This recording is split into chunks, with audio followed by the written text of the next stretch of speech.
పనికి మాలిన మాటలు మాట్లాడే వ్యక్తి ఒకసారి ఓడిపోయి బెత్తంతో కొట్టిన బుద్ధి రాని రోజక్క కాదు మే వరదలు వచ్చినాయి.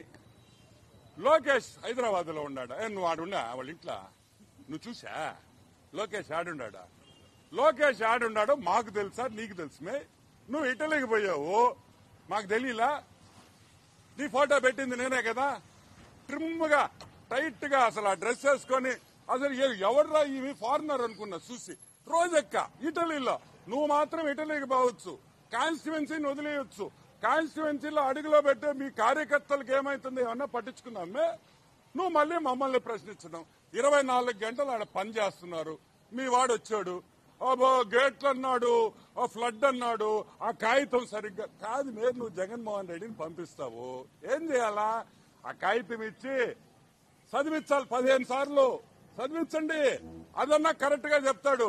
ఈ విధంగా ఈ రోజు చంద్రబాబు నాయుడు అదే విధంగా ప్రతి మంత్రి ఇంక్లూడింగ్ నారా లోకేష్ ఇంత కష్టపడుతుంటే హైదరాబాద్ లో ఉన్నాడంట. హైదరాబాద్ లో నేను అడుగుతాను, అసలు బుద్ధిని మాట్లాడుతున్నావా? బుద్ధి లేకుండా మాట్లాడతావా? సైజు పెరగడం కాదు, బుద్ధి కూడా పెంచుకో.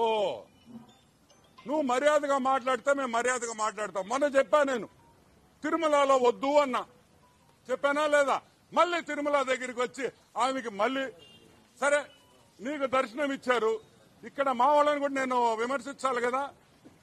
ఆమెకేందా ప్రోటోకాల్ దర్శనం ఇచ్చేదా?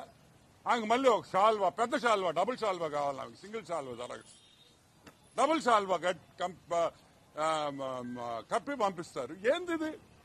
కరెక్ట్ కాదని కూడా నేను మనవి చేస్తున్నా. అసలు తిరుమల నువ్వు దర్శనం తీసుకున్నావు, నువ్వు ఒక ఎక్స్ మినిస్ట్రీ, వాళ్ళు ఏదో నీకు దర్శనం ఇచ్చావు, నువ్వు బయటకు వచ్చి నువ్వేం మాట్లాడతావు? అసలు దేవుడు అంటే నీకు భక్తి ఉందా? నువ్వు అమ్ముకున్న టికెట్లు, నువ్వు సంపాదించుకున్న డబ్బు ఇంకా మా వాళ్ళు తీలేకున్నారు. తొందరలో అన్ని తీస్తాం, అన్ని తీస్తాం. నువ్వు ఎంతెంత సంపాదించావు తిరుమలలో, నువ్వు ఎన్నెన్ని లెటర్లు ఇచ్చావు అన్ని తీస్తాం. నేను అనేది నువ్వు సహకరించబాకు, పని చేసేవాడిని విమర్శించబాకు. తప్పులే. నిన్నెవరు రమ్మల్లా, నువ్వు విజయవాడకి నిన్నెవడు ఆడ పిలవరు. నువ్వు ఆ మునిగా అట్లీస్ట్ నువ్వన్నా ఉంటే ఆ నీళ్లు మళ్ళీ పైకి వెళ్ళిపోతాయి, 2వ ఫ్లోర్ కూడా మునిగిపోద్ది. సో వద్దు. నేను చెప్పేది ఏంటంటే నువ్వు విమర్శించు, తప్పు చేస్తే విమర్శించు, ఆ విమర్శను స్వీకరిస్తాం. మేము మాలో పొరపాటు ఉంటే మార్చుకుంటాం, మేము తప్పు చేస్తే సరిదిద్దుకుంటాం. ఏదో విమర్శించాలి, ఏదో కెమెరాల్లో పడాలి అనేది కరెక్ట్ కాదు.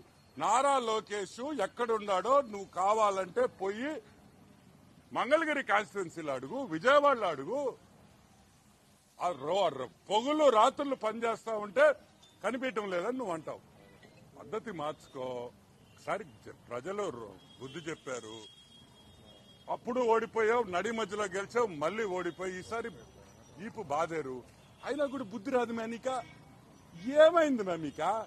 మీరు మారరా? మీరు మీ మంత్రులు ఏమయ్యారే? మాజీ మంత్రులు ఏం విజయవాడలో వచ్చి తిరగొచ్చుగా? మీ రజనీ ఏమైంది?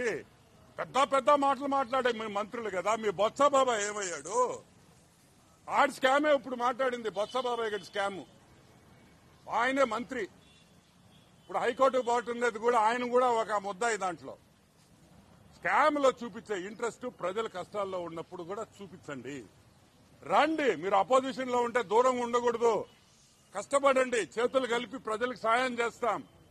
అంతేగాని ఆడ కూర్చొని ఏసీలో కూర్చొని మేకప్ వేసుకొని మాట్లాడడం కాదు, మాకు తెలుసు.